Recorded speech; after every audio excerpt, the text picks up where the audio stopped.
Well, okay, it might not have been the sunniest June ever, but it was the fourth sunniest June on record, and the sunniest June since 1957. Welcome back to the channel and our regular monthly update on our solar stats. As we're now just 1 month shy of our first full year of solar energy, in this video we'll see how well we're progressing against our target. Also, now that we've been on the Octopus flux tariff for 2 months, we'll look at the effect that's having on our utility bills. And spoiler alert, it's good news. So, with a sunny disposition, let's get started.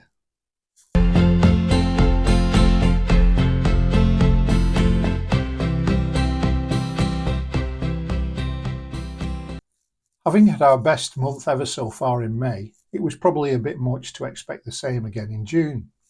However, it was pretty much like a repeat episode, with our generation figure of 610 kilowatt hours, just pipping May's total of 607.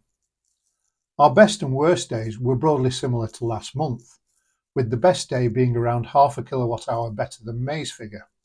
Now, that's an unusual level of consistency for the notoriously variable British climate. In terms of how that power was used, given this was our first full month on flux, our export figure was up by about 20%, and our self-use figure correspondingly down by the same amount.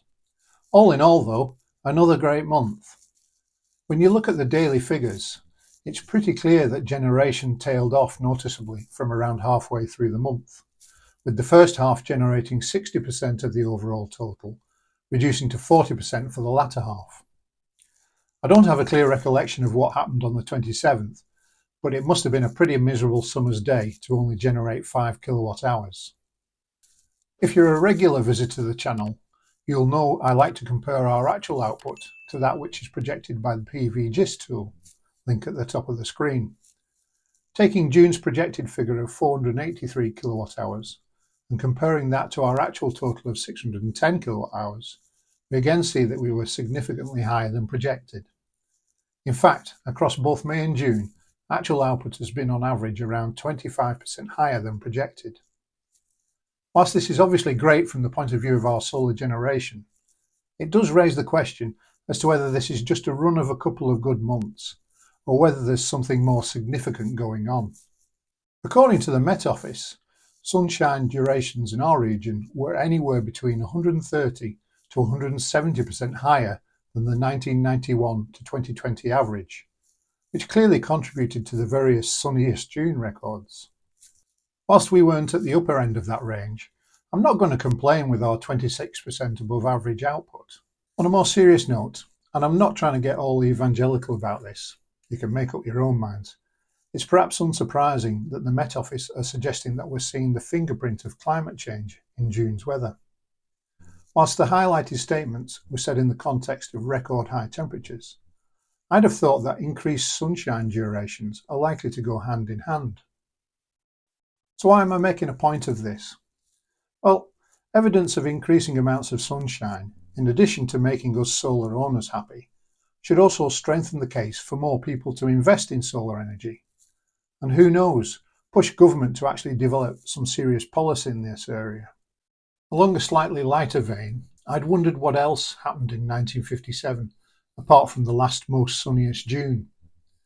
Well, the Suez Canal finally reopened following the end of the Suez crisis the previous year.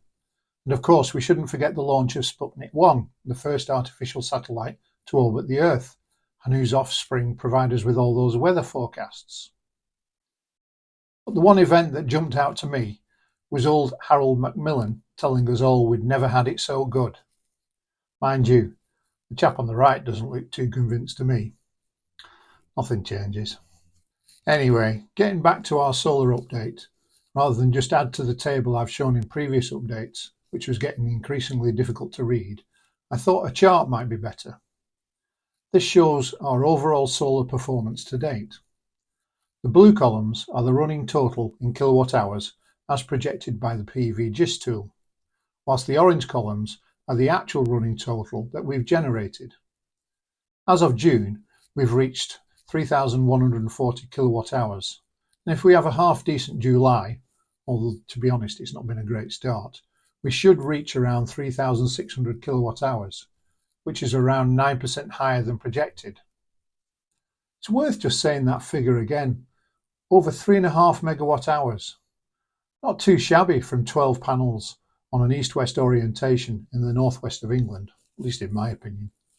Looking at the red line, which indicates the running total of our solar value, i.e. the value of electricity we've consumed plus our net export payments, we've now reached £881 in the first 11 months, with the likelihood of being around £1,000 across the full year. So payback still looks likely in year 11, but of course that's highly dependent on future energy prices, which are just anyone's guess. So what does all this mean for our utility bills? Well, unsurprisingly, a pretty similar performance to May. We've again managed to cover all our utility costs, including gas and both standing charges, and still end up being slightly better off. So then, just a brief update this month, as there's not been any other major points of interest. However, I am planning to do a more in-depth review of our first year of solar ownership, highlighting lessons learned and other points that might be of interest to others. So please do consider subscribing if you don't want to miss out. If you enjoyed the video, please do hit that like button and don't forget to comment, as I read and value all your feedback. Cheers, and hope to see you again next time.